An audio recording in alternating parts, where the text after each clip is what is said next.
CAPTCHAs may be a thing of the past. Apple plans to annihilate them this fall. Presenting the Tech iHound with Don Bullock. Hi, and welcome to the Tech iHound. I'm Don. If you want the latest news from Apple, plus tips, tricks, and tutorials on Apple products, subscribe to the channel and ring that notification bell. I'll be putting out some videos just for you. Today I thought I'd share some useful updates from Apple. Some have already come and some are coming soon. Plus I have an answer to a question that somebody asked. Some new updates have come to a few of the iWorks apps. According to 9to5Mac, the iWorks suite is being updated to 12.1. New to Keynote. Dynamic backgrounds. Add subtle movement and interest to your presentations. Select from new animated themes. Parker Ortolani on Twitter shared some examples. Here he's sharing some of the possibilities, showing some of the set options that are in Keynote.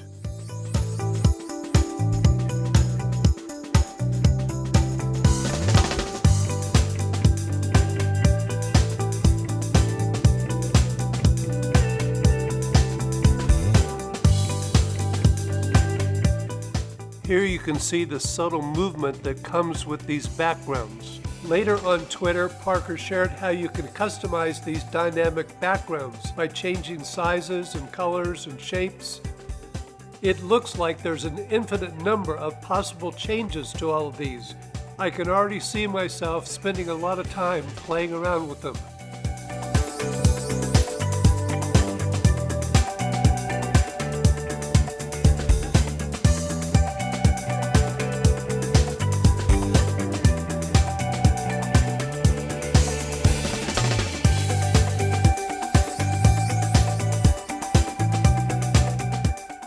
They're sort of mesmerizing.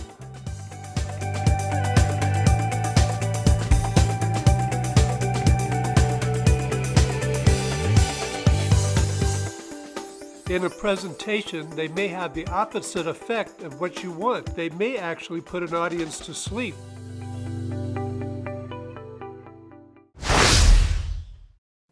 I'd like to add in here that I use Keynote a lot for my videos. I use it for titles, transitions, and some other special effects, and I find it very helpful. And Keynote and iMovie are available free on all of your Macs. So it's something that you can do with your family, friends, and neighbors. You can make videos and include some of the Keynote techniques that I'll show you in some upcoming tutorials. New to Pages. Use Mail Merge to create personalized letters, cards, and envelopes. According to 6 Colors, Mail Merge returns to Pages after 9 years. It returns to the Mac after being removed in 2015. And it comes to iOS for the very first time. Select from new templates for invitations and certificates. This is an example of one of 3 certificates. I'm sure in the future that there will be more. Export Pages documents as TXT files. New to Numbers. Improved performance when inserting rows and columns in large tables. Those are all the new changes to Keynote, Pages, and Numbers. These changes dropped all of a sudden on June 22nd. You can check them out today. I've watched all these iWorks apps grow and improve over the years. It's amazing to me that Apple still puts a lot of effort into improving these apps that come free with their devices. A lot of companies would charge for all the improvements that they've made over the years. Apple has released its second set of betas for the new operating systems. In Beta 2, one interesting new feature just showed up. It's called Verified Brand Logos Mail. In an article in iDrop News titled, Apple seeds the second beta of iOS 16 to developers. Here's what's new. In the article, they stated, according to Mac Rumors, Apple has introduced verified branded logos in Mail. They are called BIMI, Branded Indicators for Message Identification. BIMI is already in the second beta of iOS 16. It's an open standard that any company or domain owner can implement as an extra level of authentication. When a message from a BIMI authenticated sender is received in a client that supports BIMI, the sender's chosen logo will be displayed to provide visual confirmation. In iOS 16 and Mac OS Ventura, Mail apps handle this by showing the sender's BIMI logo in the place where a contact photo or simply a set of initials would typically be shown. Tapping in the header area of the iPhone Mail app will also show a note that the message is digitally certified and a Learn More link that you can tap on to see what that means. According to Apple, when users click on Learn More, they'll get the following message. This email was verified as coming from the owner of the logo shown and the domain iCloud.com. Apple uses the Brand Indicators for Message Identification, or BIMI standard. This feature sounds like another way to prevent scammers and possibly spam.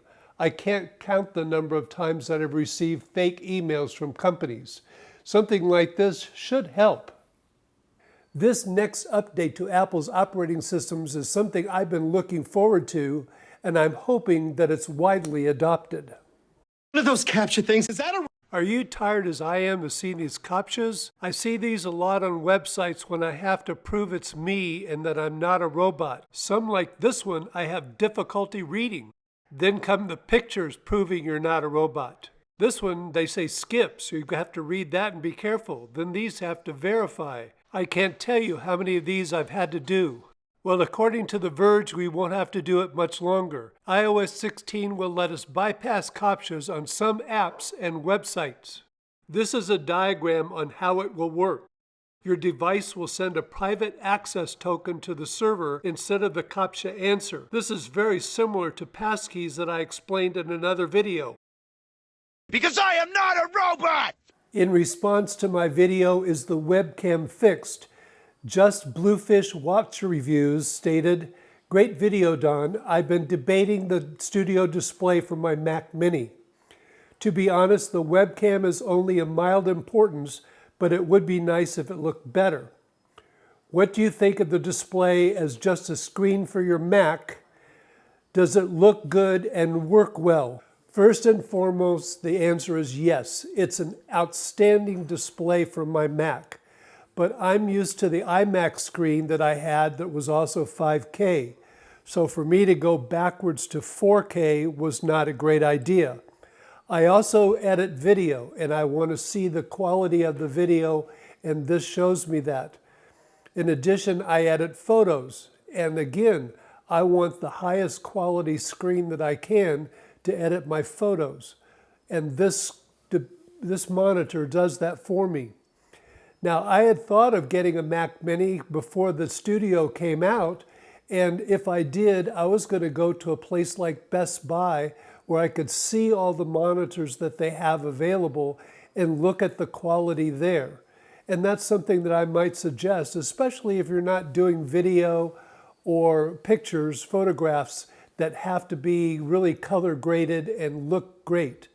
So yes, the monitor is a wonderful monitor. I really love it. I think it's fantastic, but for some, it's not worth the price. By the way, I will be doing a full review of both my Mac Studio and the Studio display. I just want to make sure that I'm not putting it out so fast like a lot of other people have done and can't cover it thoroughly.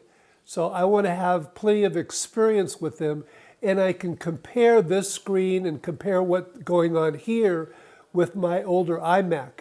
And that's something that a lot of people really haven't done. Michael BW said the Blue Yeti mic is much better than the built-in array. And I thank you, Mike, for the comment because that's something I asked about. He said the webcam is okay for Zoom calls and the like, but it's far from great. Maybe they should have applied the KIS, keep it simple, stupid principle and put in a webcam like the one that's on the M1 Mac. It's a good idea. Maybe that's what they could have done, but they wanted to include center stage. And so it is what it is. That's what we got. Hopefully they can tweak it and make it better. This comment came from Norman King. I first played this back on my iPhone 12 Pro Max, and it looked fine. But when I viewed it on my Sony 65-inch TV using Apple TV 4K, I could see that for the first time what everyone's been complaining about. The moving parts of the picture, looked very poor, although the static background looked mostly okay. It looks more like processing artifacts to me more than an inherent weakness in the camera hardware. Let's hope Apple can sort it out, but either way, it's not a feature that I will use much. I can't wait to get my studio display. First of all, Norman, I hope your studio display comes soon and you enjoy it as much as I've enjoyed mine. As for the artifacts on the screen, I think you're probably right. That may be what's going on. And as you said, hopefully they'll tweak it and it will get better. Wow, Norman, I don't think I've ever seen myself at 65 inches. That'd be a little scary. And yes, you're right. The artifacts show up when the picture gets bigger. It may not show up on an iPhone, but as it gets bigger and on the studio display, it looks terrible. There were some other really good comments on that video, and I greatly appreciate it. If any of you have other questions that you'd like to ask or something that you'd like to predict about Apple or something about another device, please include them. I'll be happy to include those in another video. Well, I hope you picked up some useful information that will help you with your devices. And speaking of devices, I just picked up the 12.9 iPad Pro, so I'll be talking about that more in an upcoming video. But so far, I'm very impressed. If you like this video, remember to give it a thumbs up down below. Make some comments, ask questions. I'd love to hear your questions about Apple technology and where it's headed. So please let me know in the comments down below and I'll answer your questions on the air. And thank you all very much for watching. Over here, come on. Hi, sweetie. Well, that's Lexi too. Hi, girls. How you doing? How you doing, huh? Are you good girls? Yeah, we're good girls. Oh, thank you for the kisses. Oh, my goodness gracious.